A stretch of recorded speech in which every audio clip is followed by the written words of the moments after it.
ჩემი ბავშვობის ოცნება იყო, პირადად ჩემი ბავშვობის ოცნება იყო გამოსულიყავი ავტობუსის მძღოლი. ძალიან ცირე ასაკში ახალგაზრდა ვიყავი, როდესაც მოხვდი ავტობუსების საწარმოში და რაშიც პირადად დიდი მადლობა ჩვენს მაშინდელ ხელმძღვანელობას და ამჟამინდელ დირექტორს, რომელმაც ჩემს ზრდაში ხელი შემიწყო. სატრანსპორტო კუთხით განმავითარა ყველანაირად და დღეს უკვე აქეთ სხვას გადავცემ იმ ცოდნას, რაც ამ წლების განმავლობაში დამიგროვდა, როგორც რაც შეეხება მართვას, რაც შეეხება მგზავრთან ურთიერთობას და ინტერესი არის, იმიტომ ჩვენი ყველა თითეული მძღოლი ქალაქს ემსახურება, ჩვენს თანამოქალაქეებს ემსახურება და როდესაც ჩვენს თანამოქალაქეებს ჯერ კიდევ ვძინავთ, ჩვენი მძღოლები მოდიან, ემზადებიან ხაზზე გასასვლელად, რათა მოემსახუროს დედაქალაქს. ჩემი პირველი ავტობუსი იყო იკარუსი, მას შემდეგ იკარუსის მერე იყო პაზის ტიპის ავტობუსი, ყავდა ლაზის ტიპის ავტობუსიც ნამუშევარი ვარ, შემდეგ იყო უკვე ბოგდანი, ეგრეთ წოდებული ყვითელი ავტობუსები და დღეს აგერ ლურჯიმანი, BMC, იგივე 18 მეტრიანი მანის მარკის ავტობუსი და დღეს წეგანაც აღნიშნე სხვებს უკვე ახალ მოსულ მძღოლებს, რომლებიც ჩვენი თანამშრომლები ხდებიან, მათ გადავცემ იმ ცოდნას და გამოცდილებას, რაც მე ამ წლების განმავლობაში დამიგროვდა. სწავლება მიმდინარეობს ჩვენი კომპანიის მძღოლების გადამზადება შესახსრებული ტიპის ავტობუსზე, თავისი განსაკუთრებით დიდი ტევადობის არის და ტექნიკურ მახასიათებლებს ვაცნობთ მძღოლებს, ამის შემდეგ უკვე მოძრაობის მიმართულებას, როგორ უნდა იმოძრავონ, უკუსლით პარკირება, პარალელური პარკირება, ასევე 45 გრადუსიანი პარკირება მარჯვენა მარცხენა მხარეს, საწვავ გასამართ სადგურზე შესვლას, სამრეცხაოში ავტობუსის გატარებას და სრული კურსის დამთავრების შემდეგ უკვე აბარებენ შიდა გამოცდას, რის შემდეგაც ხდება უკვე გადაყვანა 12 მეტრიანი ავტობუსიდან განსაკუთრებით დიდი ტევადობის, ანუ 18 მეტრიან შესახსრულ ავტობუსზე. ესე იგი ჩვენ გვაქვს ახლა გაკვეთილი ბატონი ზვიადი ატარებს ლექციას, თემა არის მანევრირება 18 მეტრიანი ავტობუსის და რაც მთავარია უკუსლა და დაყენება ზუსტად ზოლებში. ეს ეხმარება შემდგომში უკვე მძღოლს ქალაქში რომ მართოს ეს საკმაოდ რთული სატარებელი მანქანა, რადგან არის შესახსრებული და გარდა იმისა, რომ თავარი ნაწილია ავტობუსის სამართავი, ამას ემატება კიდე ის მისაბნელი, რომელიც ჯამში გვაძლევს 18 მეტრს.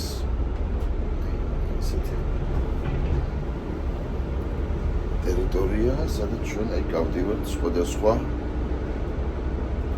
ფიგურებს, ხაზავთ ავტობუსის და დავალებებით შედგება სხვადასხვა მოდულებისგან. ჯგუფში რამდენი ადამიანია ზვიად?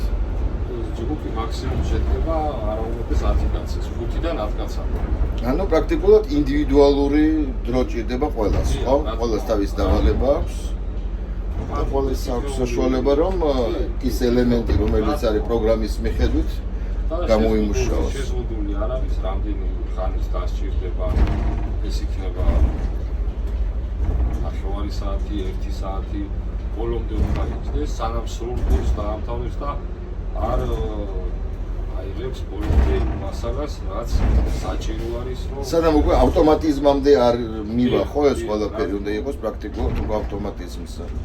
აგერ ახლა ჩვენ შევასრულებთ პარალელურ პარკირებას. ხედავთ, ეს იგი პარალელური პარკირება.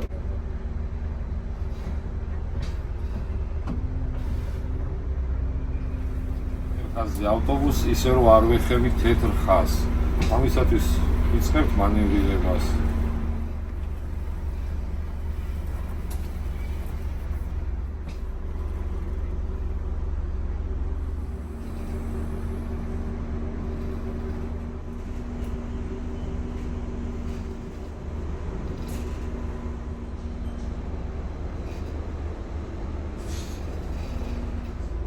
რეგისტრირებული ავტობუსის შუა ნაწილი ჩემი ყველაზე საყვარელი ადგილი იყო ყოველთვის ჯერ კიდევ იკარუსებში და დღესაც ეს ჩემთვის ყველაზე სასურველი და საინტერესო ადგილია ავტობუსში.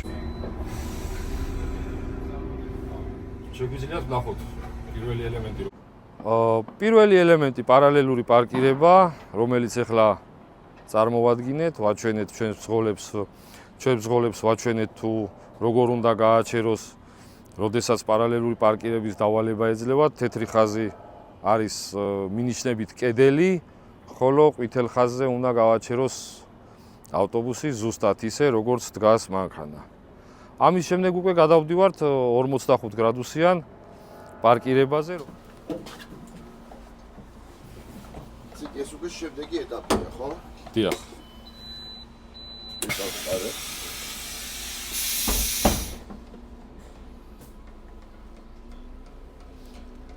ვიწყებთ მოძრაობას და გადავდივართ ისე, რომ აღნიშნულ ხაზებს არ ვკვეთავთ, რადგან კედლის დაბოლოება გვაქვს. ჩავთვალოთ ბოლოში.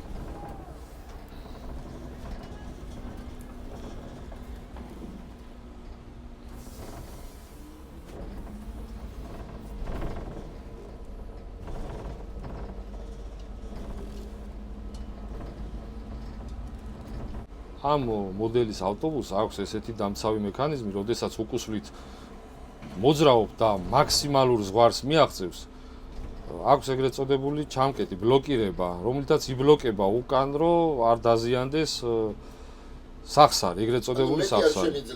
მეტი მაქსიმალურად არ წავა, რითაც გაფრთხილებს, რომ მეტი მისვლა უკან წავა. ეს რთული ადგილებია თბილისში, ხო? მაგალითად, აი ბარათაშვილის ხიდი, ხო? ბევრია ესეთი. როგორ ახერხებენ მძღოლები ამ გრძელი ავტობუსების, რომ ესე ოსტატურად შემოვიდნენ მოსახლეობაში? რა თქმა უნდა, ის ყველაფერს თავის პროფესიონალიზმი ჭირდება და თავისი პროფესიიდან გამომდინარე და მაღალი ცოდნიდან გამომდინარე ასრულებენ მეტად რთულ დავალებას. არა მარტო ბარათაშვილი, არის ესეთი ქუჩები, სადაც უწევთ მოძრაობა და გავლა.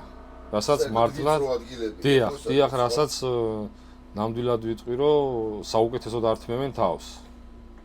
თბილისი ხო რელიეფურად ძალიან რთული ქალაქია, ხო, ალბათ, ამიტომაც ბევრი მეცადინეობა სჭირდებათ, რომ აი თვითონ ყველა ესეთი მონაკვეთი. არა მარტო ალბათ აქ ტერიტორიაზე, მე ალბათ გადიან უკვე. რა თქმა უნდა, ჩვენს უკვე შიდა გამოცდის ჩაბარების შემთხვევაში, როგორც ტერიტორიაზე ხდება პარკირების გამოცდა, ამის შემდეგ უკვე გადავდივართ ქალაქში რეალურ მოძრაობაში.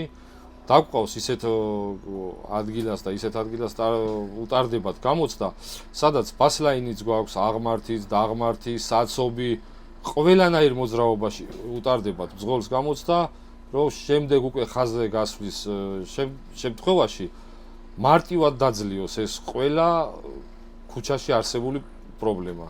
და იმოძრაოს უსაფრთხოდ, ატაროს ჩვენი თანამოქალაქეები უსაფრთხოდ.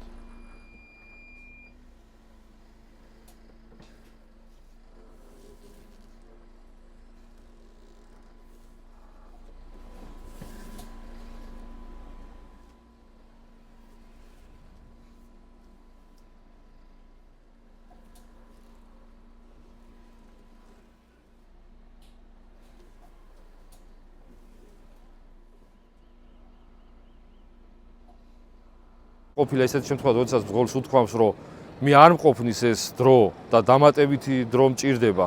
ამის საშუალებას, რა თქმა უნდა, ჩვენ ვაძლევთ, რომ დამატებითი დრო აიღოს ბრძოლმა, რამდენი დღეც დაჭირდება, ამას შეზღუდული არ არის. რომ კარგად აითვისოს და საუკეთესოდ აითვისოს ეს ყველა ელემენტი, რაც შემდგომში თავისთავად მოძრაობაში ჭირდება.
დღევანდელი ამოცანები გავაცანით ჩვენ სტაჟიორ მძღოლებს, რომლებიც გადიან სწავლებას 18 მეტრიან ავტობუსზე და მის მანევრირებას ეცნობიან და რა თქმა უნდა ახსნილი აქვთ. ახლა კი მათ შესაძლებლობებზეა უკვე დამოკიდებული რამდენად კარგად და საუკეთესო დაითვისებენ აღნიშნულ მანევრირებას. ჩემი ყველაზე საინტერესო ღილაკები იყო ყოველთვის კარების გაღება და ჩაკეტვა. ბატონო ზუიათ, ამას რო დავაჭირო, რა მოხდება? დაიკეტება ხო? მაგას დავაჭიროთ, პირველი კარები დაიკეტება. ოპა. ხედა? ოპა. აი ეს იყო ჩემი საოცნება, სხვათა შორის 20 ნომრის მძღოლებს ვთხოვდი გარუსის რომ გამახებინეთ და ჩამაკეტინეთ კარები და აი კიდე დავაჭერ და კარები დაიწყება. აი ესეთი საინტერესო ლექციები აქვს ბატონ ზვიათს უტარებს მძღოლებს და მე ვოცნებობ რომ ოდესღაც მეც აღმოჩნდები მისი მოწაფის ადგილას და მეც მექნება საშუალება რომ გავიარო ამ 18 მეტრიანი ავტობუსების ტარების კურსი და მეც დიდი სიამოვნებით მოვემსახურებოდი ქალაქს და ვატარებდი ესეთ მშვენიერ ავტობუსებს.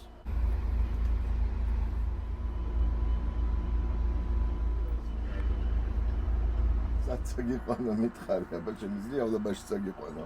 წავიდეთ ავლაბაში 305 თუ 306 გავყავ. 305 და ხო, 305 უფრო მომწონს, მაღლივში მიდის, ხო? ხო, ანუ მე ხო იცი მაგონებს, კი, სტუდენტურ პერიოდს მაგონებს და ძალიან მომწონს მე, რომ ჩვენთან ავლაბაში გამოჩნდნენ ეს ავტობუსები უკვე. მითხარი, როგორი მძღოლი გამოვა ჩემგან? იდეალური, რა თქმა უნდა. დისციპლინა არ არსებობს პროფესია, რა თქმა უნდა, არ არსებობს ადამიანისთვის შეუძლებელი არაფერია, მთავარი მონდომებაა. ანუ მიმიღებ. რა თქმა უნდა, ასეთი მონდომებით და შემართებით რა თქმა უნდა, ჩემი ადგილი მეორე ავტობუსზე. კი ბატონო, მობრძანდით, გელი.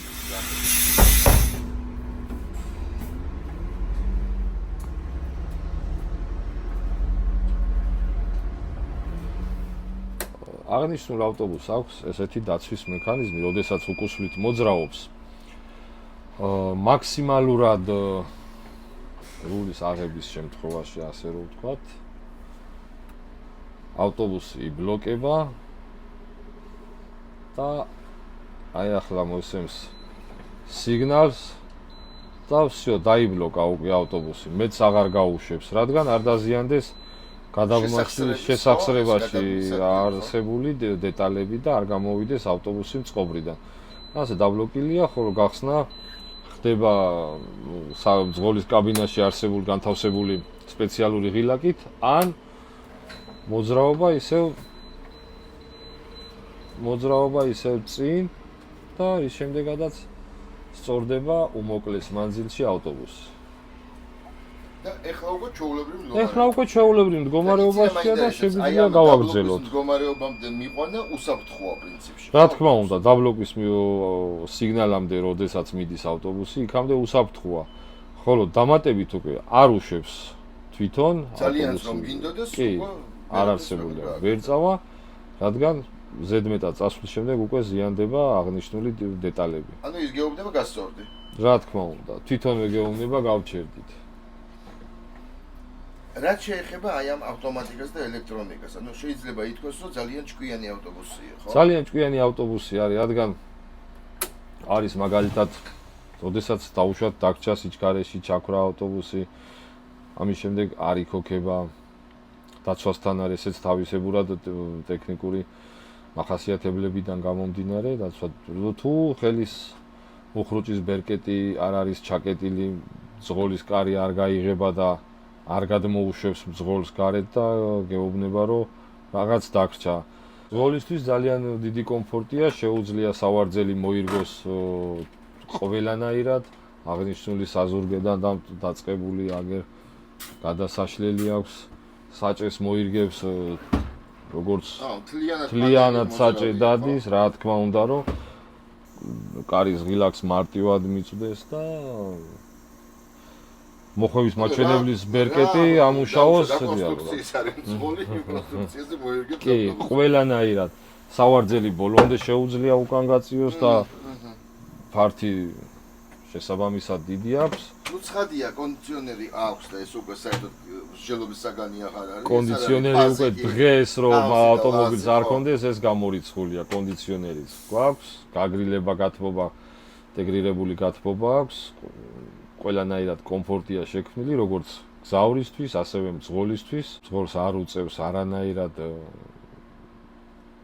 ავტობუსის კეთება, არის სერვისი, რომელიც აკეთებს ავტობუსს და მძღოლი ჯდება უკვე დილის გასვლის, ხაზზე გასვლის წინ მძღოლი ჯდება ყველანაირად გამართულ ავტობუსზე და გადის ხაზზე სამუშაოდ.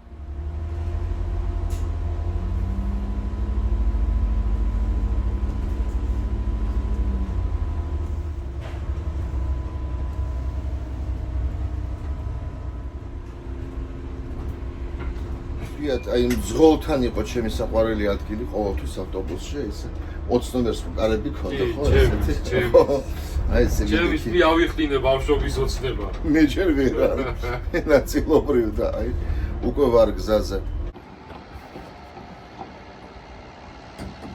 დაპარკინგებულია, დამთავრებულია დღევანდელი დღე და დაველოდოთ ხვალინდელს.